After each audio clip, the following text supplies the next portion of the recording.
Alright guys, TacticalRab back again today. Hope you're all doing well and enjoying your day so far. And it seems the pros have got to that point of being pretty much fed up at anything the CDL decide to put out. They put out a tweet last night that, well, definitely leaves the door open to get roasted. The pros walk right through that door, whatever the consequences might be. Very much intrigued to your thoughts in the comment section below. If you enjoyed the video, hitting the like button is the best thing you can do. Top of the channel, reach new people. And please consider subscribing as well if you have not yet already. First of all, I wanted to thank you all for the success of the Halo videos the last couple of days. Because, well, given we've never talked about Halo stuff really before on this channel, those videos, if anything, have done better than the Call of Duty ones. So, well, probably a sign of things to come, really, at least, well, between the two communities. Wanted to discuss a few Halo things just as we kick off the video, though. Of course, I thought this is kind of funny, really. FormaL trying to get back into the headquarters, given that he knocked them out from the, from the HES Rally Major that we talked about yesterday. But also just some follow-up to that, really, because, of course, Sentinels, they're going to go back to playing with Royal 2. Then, well, the history, of course, they have with their team makes a fair bit of sense. FormaL, of course, was just a substitute coming in, because Royal 2 got banned due to the geo-filtering thing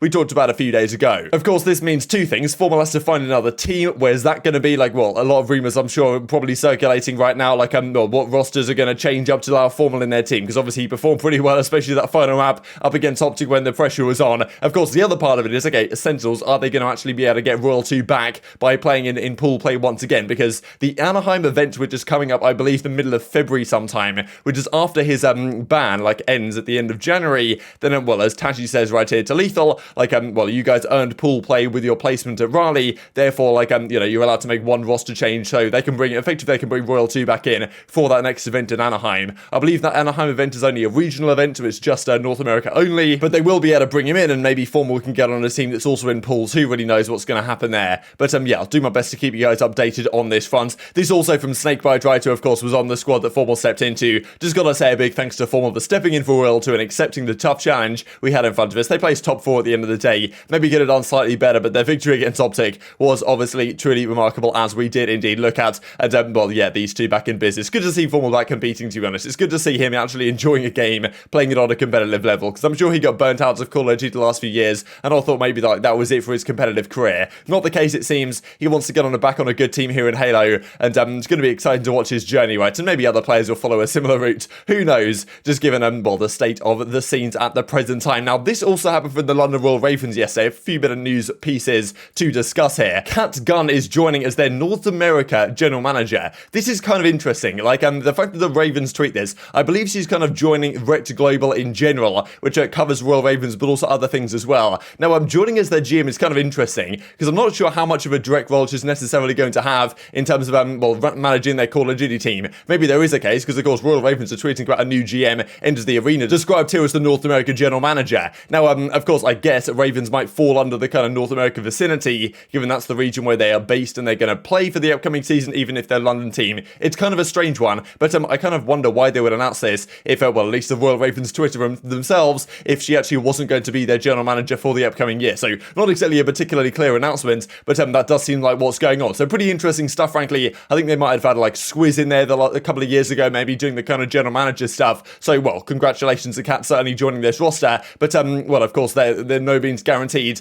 Their current roster is going to work out this year, as, well, maybe we saw to some degree in a scrim set last night up against the new Boston roster. So, Methods, TJ, Capsule, and Nero were scrimming last night. So, great to see Methods just streams absolutely everything, right? So many teams have either turned off the streams or aren't scrimming all that much in the run-up to Christmas, which is understandable, but as well, Methods, they're streaming right here. They play Ravens, then they play Los Angeles Thieves. So I wanted to look at some of these results to these scrim sets that you guys may well be interested in. So early on, Ravens get the better of them. I think Ravens probably are one of these teams with Afro, Gizmo, Zero, and Nasty that has a huge amount of potential this year that, well, it's maybe untapped to some degree at least right now. I think that probably one of the dark horses, at least from my perspective. But of course, these guys are Octane Esports that are technically the Boston roster, because we don't have an official branding or announcement yet as to what's going to happen over there in terms of the naming. Boston breaches the current rumor, but it's by no means guaranteed. So early on, London win a couple of maps, and then it pretty much goes all the other way. 5-3 in the end of this scrim set, and then the Los Angeles Thieves scrim set goes 4-4. Now, this is kind of interesting, right? Of course, like, it's online scrims, it doesn't really matter all that much, but in fairness, it was 4-0 actually to LA Thieves early on,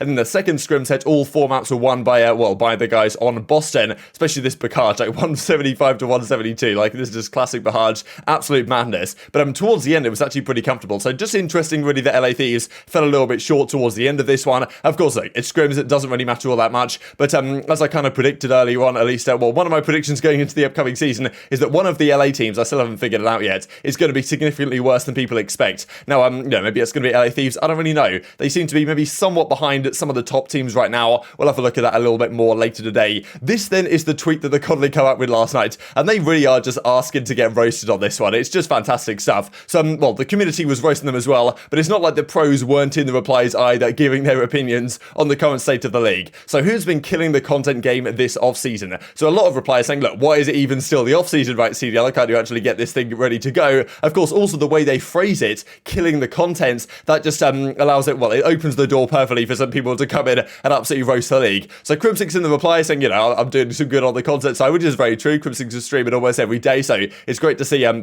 killing it once again on the content side, of course. But well, there are other interpretations of the way this tweet was being described. So of course there was also this right from Toronto. Of course, a lot of the organizations, they're stepping up to the plate in terms of actually making good content here, which is probably about time, frankly. Some of the organizations still aren't bothering, but each to their own, I suppose. Paris Legion, wink wink, nudge nudge. But well, as Toronto say, not to toot our own horn, but the Rokkr come back with a pretty good reply, to be honest. Cringe plus ratio plus reverse sweep, 4-0 to 5-4 in the grand finals. That's a pretty rough one to take, honestly. Yeah, that was brutal. But we move. But also there was this tweet that came out then from Revitalize, and this was kind of the one that the pros were getting back in the replies of. And I thought honestly some of this might get deleted, so I hit the screenshot on it just because I don't know exactly how this works in terms of pros getting fined. I know it's possible that the pros can get fined by stuff they say on the timeline. We've talked about that a number of times before, and it seems like the pros are trying to get around it by tweeting things in such a way that the CDL couldn't say that that's like explicitly against the state of the game. So they'll say things in a sarcastic way, or they won't say anything particular at all. So as Octane and RC say right here, so Revitalize tweets out, Vanguard killed any chance at content, right, because the game's so bad, and I guess indirectly also saying, and it completely ratios the league right here, also potentially,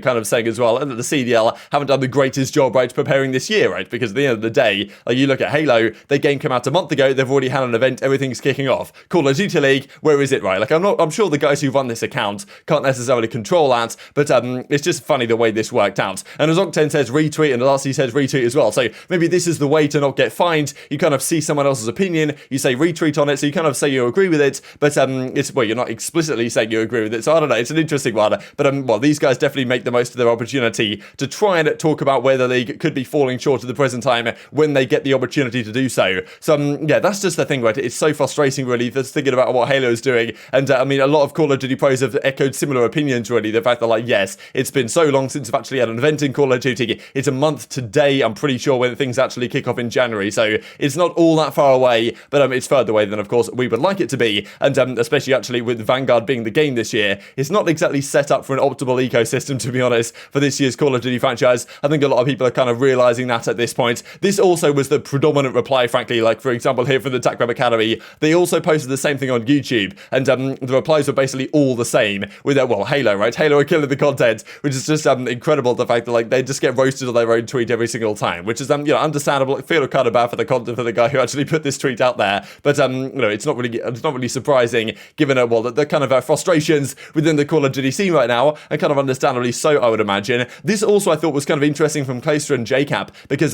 yesterday, as the HGS Raleigh event concluded, they were doing a double elimination bracket reset best of sevens. So a kind of classic tournament format where you have a winner's bracket, you have a loser's bracket. The loser's bracket team has to win 2 of the series in the grand finals to win. That's kind of how it used to be done in Call of Duty. Now, this definitely caused some controversy as to whether this should be a thing or not. For example, when we went into the CDL era with Modern Warfare, they got rid of this bracket reset idea. The fact that, like, effectively the team from winners bracket has not lost a series the whole tournament outside of maybe pool play. In the bracket, they haven't lost a single series. So, of course, it makes sense, really. The idea is that in the grand finals, they have to lose 2 series to lose, because the team from losers bracket has already lost 1 series. So that's kind of how the theory goes. Now, going into the CDL in the grand finals, for example, at the World Championship in 2020, the team from winners, instead of getting a 1 series advantage, they only got a 1 map advantage. So it was a best of 9, but Dallas Empire started at 1-0 up against Atlanta FaZe, because they came from the winners bracket there into the World Championship grand final. So that's what they did instead. They gave them 1 map advantage instead of an entire series that they have to play twice to beat them, which wasn't too bad. The problem is, I think a lot of people this year in Cold War, they just got rid of that entirely, because the rumor had it that the CDL just thought it was too difficult for new players to understand that one team gets an advantage coming from the winners bracket. Surely that kind of makes sense. Now, and that's kind of what Clayster and the guys are getting at right here, right? As Jacob says, not sure how the casuals are going to be able to keep up. up, but let's hope about it, right? Like, you know, how are these people possibly going to understand the fact that there's 2 best of 7s? Like, it's not exactly rocket science, is it? Personally, I'm lost. You mean you can lose and still win? You mean to tell me there's 2 grand finals? I'm baffled, says Clayster. So basically just taking the mick again out of the CDL's mindset here, that the fans just don't understand the idea that there should be 2 series, therefore just make it so that the team from losers and the team from winners are on a level playing field outside of the map vetoes, which really isn't much of an advantage. So yeah, another way, like another bit of sarcasm from the guys around here to get around the possibility of maybe the CDL not making the best calls. Maybe they'll change up for this upcoming season. We don't know the format in that much detail, but I would not exactly bet your house on it. This also I wanted to mention from Zaptius, just given the state of the league, really. Looks like Zaptius may have a story to tell. Like, me, myself watching Paris Legion last year was kind of like, doing the Interstellar, like, the library scene or whatever exactly it's called, the Tesseract scene, I think it's called. And, basically just saying, like, you know, no, Murph, no, don't join Paris Legion, which is kind of crazy, right, given the fact that some of these guys can join teams. Like, he was on London and Paris and had pretty decent, well, at least he wasn't terrible on that team. Like, he made the team maybe better at times, you could argue, in certain situations, and then still, the fact that that team wasn't very good has maybe actually hurt his stock and possibility to get on another top team in the future. So that's kind of the curse, right, of joining some of these pro teams. Like, it really shouldn't be a curse to join a pro team, but in reality, if you're in the challenger side and you maybe don't perform great on a team that isn't particularly good, then you're not going to get another shot in the league. So it's just pretty disappointing to see, frankly, but I guess that is what it is. And just wanted to finish off with this from Envoy, which I thought was kind of crazy, from that scrim set between LA Thieves and the guys on Boston. This is a pretty, like, I've never seen this before. This is on Tuscan, of course. He's trying to break into this hardpoint. He throws a grenade. It bounces off Methods, I'm pretty sure, jumping out the window. And this grenade bounces off him. It goes all the way back to middle. And this poor number 1 guy running out of the bottom church just gets blown up. You can kind of see it right here. Like, it's a little bit difficult to see, but he gets blown up right here in middle by the grenade that bounces off Methods' forehead. So, you know, impressive stuff with that one, no doubt. But very much intrigued to your thoughts and all this stuff in the comment section below. Hope you guys enjoyed the video. If you did enjoy it, hitting the like button tells the YouTube gods this is a good video. I just like you should see it as well. And upgrade the competitive Call of Duty community. Thank you for watching as always. Take care. And I will see you next time.